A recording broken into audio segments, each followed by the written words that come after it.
Karon, atong hisgutan ang usa ka sikat kaayo nga sugilanon, ang alamat sa pinya.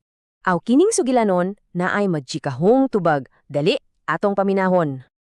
So, mao kini ang istorya ni Aling Rosa ug sa iyang bugtong anak si Pinang. Kugihan kayo si Aling Rosa, pero si Pinang, grabe katapulan og di jud mutabang. Kada suguon, naay gyud siya rason para lang yun di makatrabaho. Usa sa iyang mga rason, kanang gikapoy kuno siya. O di ba kaha, permi lang niya ang ingon nga, ugma na lang.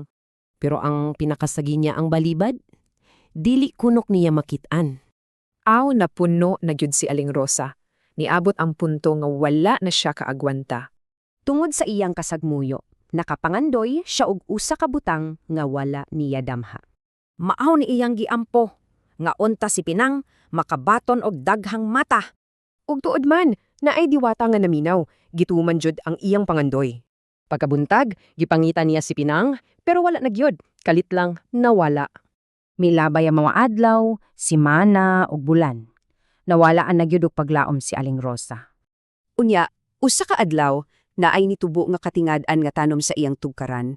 Nagbunga kini og usa ka prutas niya lahi kaayo, ug puno sa murag gagamay mga mata.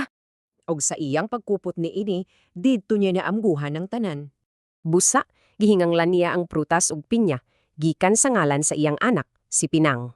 Kadtong daghang mata, maotoy pahinomdom sa leksyon nga wala dayon nakatun-an ni Pinang. Mao na ang leksyon, di ba? Ayaw sigigyaw-yaw, gamita imong mata sa pagpangkita. Lalom kaayo no? Usa ka leksyon bahin sa pag-amping sa atong mga pulong ug pangandoy.